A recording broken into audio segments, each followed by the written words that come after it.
Same budget, same creative, same offer, but this ad got leads and this ad completely outperformed it.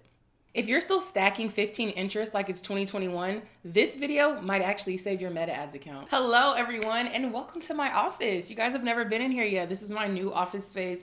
If you're someone who's been on my channel for a very long time, hello, welcome back. If you're new here and you're just learning from me in 2026, hello, welcome to year 10. I'm KRISTOLE Perkins, wife, investor, founder, and a woman of many hats. I like to make a lot of money. That's all you need to know about me. So today we're gonna talk about Meta, the algorithm, and the one thing that I changed that took my campaigns to the next level. Quick little tip, it was my audience. So today I'm breaking down what's actually working for me in Meta Ads right now, when to use Advantage Plus audiences, if lookalikes are still working in 2026, and I'm literally showing you my exact audience setup step by step.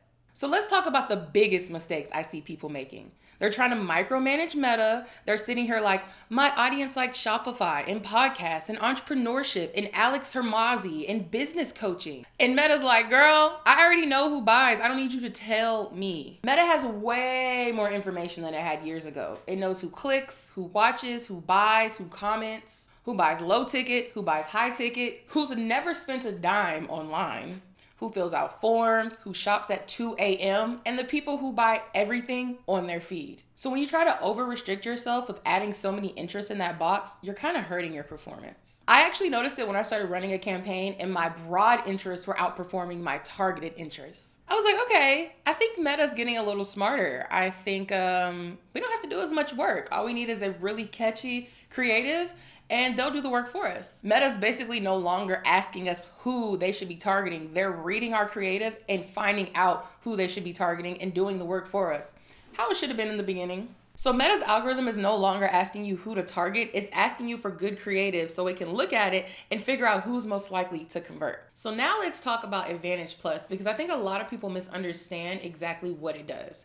Advantage Plus is for very, very, very seasoned entrepreneurs. So if you're someone who's just starting out, and honestly, personally, I don't like Advantage Plus. I don't really get a lot of results from it. I prefer broad targeting. I don't prefer interest or Advantage Plus. I prefer broad and lookalike audiences. So those are my big ones. My lookalikes and my broad audiences are my number one performers because I'm super strategic when it comes to who I target with my ads. But I do want to make a quick disclaimer because broad targeting does not fix a bad ad. So if your creative sucks, your offer sucks, no one is buying it organically, that does not mean that broad targeting is automatically just going to fix it. If your hook is weak, your landing page is confusing, if your ad creative doesn't catch the eye, broad targeting is not just magically going to fix your problems.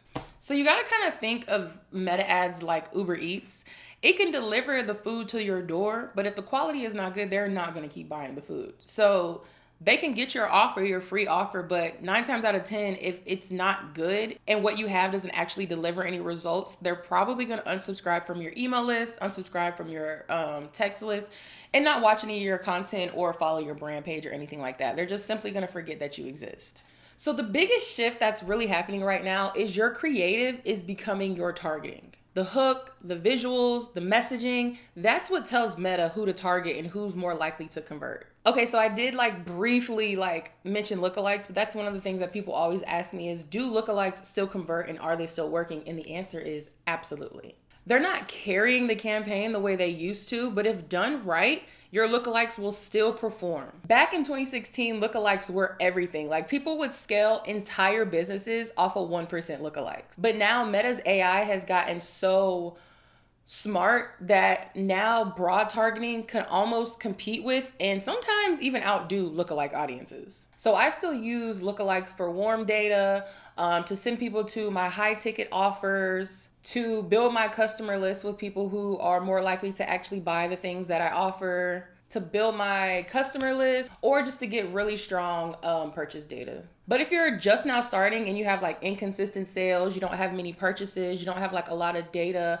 in your pixel or pixel fires, whatever they call it now, your data set, your pixel, then you don't really want to start off with lookalikes. You want to start off with a broad audience, build your list, and then once you get up to 100 purchases to 1,000 purchases, the more purchases you have, the more leads you have in your pixel, the better conversion rate you're gonna get when you're retargeting people. So normally my strategy would be a very strong creative and ad copy. You really want to make sure your ad copy, your hook, your creative, all of that is very strong. Broad targeting, and then later down the line, once you have a bunch of data, you have people downloading, buying, showing up for your webinar, buying things, all those things, that's when you can go ahead and launch your retargeting campaign. But you never want to start with a retargeting campaign, because trash data is still trash data. If there's nothing there, there's nothing to target. So you need the data in your pixel before you just start running ads. Okay. Enough rambling. We're going to get on my big, beautiful screen, and I'm going to show you how to create a campaign from scratch. So all the things that I just told you, I'm actually going to go over them really quickly. I'm not going to keep you here too long. But just really quickly, of course, I do have my course that is hours long, where I go through from the beginning, your branding, your landing page, creating your ad, how to create a ad creative in less than 2 minutes. Yes, that's inside of my course. It's one of my newest things I added to my course. So excited, because I actually just used one of the new creatives from the strategy I showed you guys last week, and it's already got 70 leads this week. Clock that. So I'm super excited. I will see you guys on my computer. Okay, hello. We are in my computer. As you can see, I do have a lead generation ad running right now. I actually ran this ad together with my students that are in my course. So then with you guys, I'm going to do a quick lead generation campaign just to show you how to get some cold traffic, because I usually start very, very broad. And I'm sure you're probably like, well, if we're doing traffic, then why are you not clicking traffic? Because I don't actually run traffic ads. I only run leads and sales ads. So we're going to go ahead and do that, and then we're going to go to continue. You're going to come to this page. This is the end of May, so we can just say June lead gen. Actually, I'm going to name, so we can just say, I'm actually going to name this YouTube June lead gen campaign, and you can name your stuff however you choose to name it. Please excuse my typos, because I just got a new extra long keyboard and I am still learning. This thing is very long. But yeah, so YouTube lead gen campaign, and then you want to do ad set budget. You only want to do a campaign budget if you already know that your ad set is performing really well and you're duplicating a bunch of ad sets that are working really well, and you just want your campaign to evenly distribute it between the ads that are actually performing and then the ones that aren't. So if you're someone who's ever ran an ad and it spent like $40 and it didn't do anything, that's how you avoid that. You put it into a campaign with winning ads, and then it'll actually distribute the money into the winning ads, and it won't put any into the losers. So yeah, ad set budget, turn this off, and then you're gonna hit next. Okay, so now you are in your ad set. So you're just gonna put broad targeting. Here I go with these typos again, y'all. Broad targeting.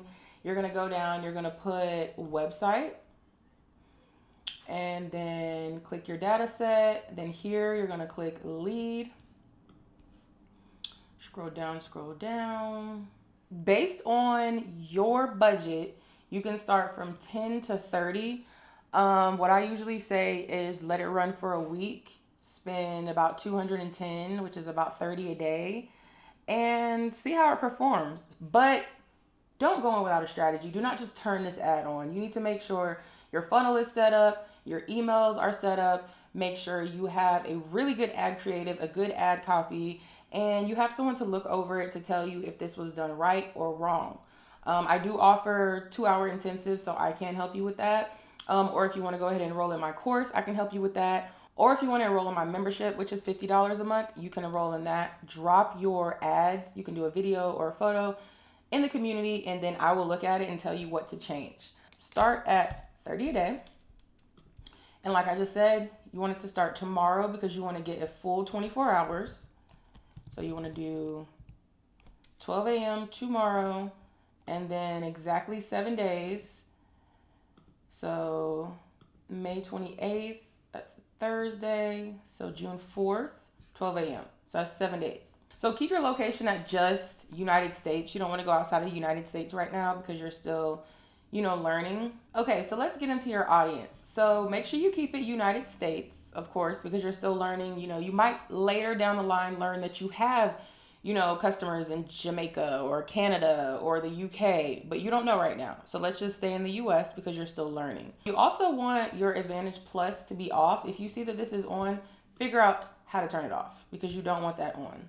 Okay, so then you're gonna go into your minimum age. I would never send ads to anyone under 25 because I know that I've never had a client under 25. And then languages, you don't want all languages, you just want English. Just English. And then you don't want them to suggest an audience. So if you see this right here where it says further limit the reach of your ads, click that and then hit switch setup. And then it's gonna switch you to this audience so that you can actually go in and make changes. So for me, I normally work with women 25 to, I'll say 45. And it's usually women. You can do all genders if you want, but I prefer to work with women. It's not a suggestion, so turn that off. We're not doing custom audiences, we're doing detailed. And then this is where you would normally put like digital marketing or anything like that. We're not doing that today. We're just gonna take it out. Just take it out. You're gonna leave this blank. And yes, I know that feels terrifying at first because you feel like you're targeting everybody, but you're not. Remember, Meta is optimizing based on behavior. Your creative is going to tell Meta who to target. Your data tells Meta where to target. So don't worry about it. And as you can see now, your advantage is off. So now we're going to go down. You have your English, add transparency, skip that. Placement, skip that. And then you're going to go here. And then you're going to choose your creative. So I'm going to do my VIP day creative just because that's something I have sitting in here already. Okay, so I chose this creative, and as you can see, it looks good here, but you see how it's like broken off here? You wanna go over here to your story, change it, and have a story version of your ad. And I actually show you how to get these creatives done literally in 5 seconds in my course. And then do what they recommend. I don't know why this one looks like that. This is the feed?